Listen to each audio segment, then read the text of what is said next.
Technological advances over the last decade have caused a drastic shift in the music industry for creators and public alike. The process of buying music has changed, with the public using streaming services over buying physical products.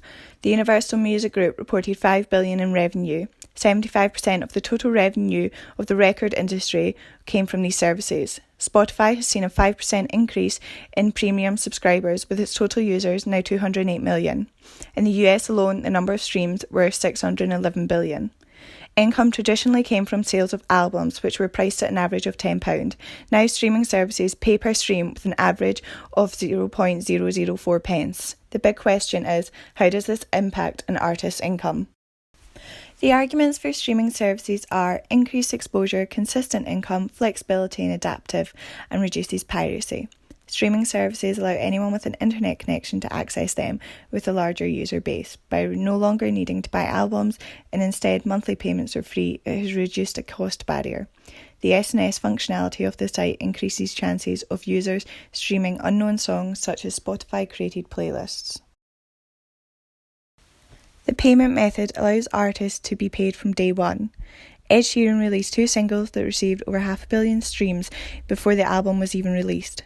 As well, households may have bought one album between them, but now several members of the family could contribute to revenue by streaming the same song.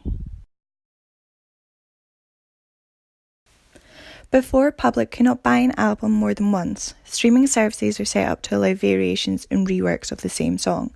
Ed Sheeran's Shape of You received 1.7 billion streams, yet he received 74 million, 69 million, 50 million and 32 million streams on the same song that was revised and placed on new playlists.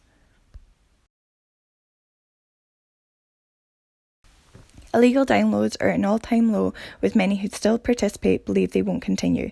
People now expect to pay for music and accept it in comparison to the 1990s free information mindset. The free model gives users music in exchange for targeted ads, a solution to the first failed subscription model. Some of the problems with the new streaming model are that it is demand-heavy, the artist value is lost in a saturated market, and it favours larger artists over independent artists. Income for artists is now heavily dependent on user streaming. The low pay rates can affect artists due to users looking to widen their music library. The model is also set up to aid larger artists, however, competition is soared due to both competing side by side. Artists feel undervalued when music is given away for free, when it is the hard work and talent of many musicians. Beyonce and Taylor Swift are examples of artists who removed their music from streaming services due to unhappiness with the model.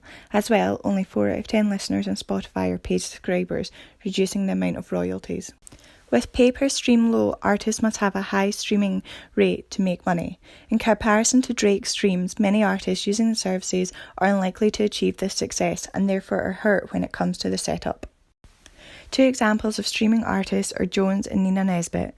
Jones failed to make the top 200 yet was streamed over 70 million times. There are thousands of other musicians like this who would have lost their contract had it not been for streaming services. Nina Nesbitt has shown how to use streaming services for positive and is currently on tour in Australia, which she attributes to Spotify and other streaming apps. Although artists have more freedom, the free periods can hurt smaller ones due to not being paid revenue during this time. Larger artists can afford to take their music off streaming services, which is the luxury smaller ones cannot afford. Taylor Swift and artists alike can negotiate their contract, which can aid the smaller artists. Streaming services give musicians the ability to make money from day one. It has the ability to give unsigned artists a contract by having one viral song.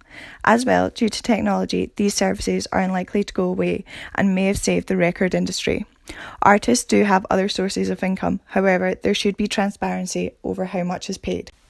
By comparing the traditional and new business models, it comes across as not financially lucrative. However, it does not account for all forms of income.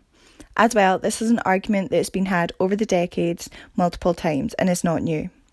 It is not taken into account the reduced rates of piracy and the effect that this has on the industry, with companies no longer taking individuals to court over illegal downloads. To conclude, the record industry has changed drastically over the last decade. We believe that artists have more freedom and the digital nature increases exposure. The income has changed from short to long term, yet adaptation and compromise to this new model needs to happen.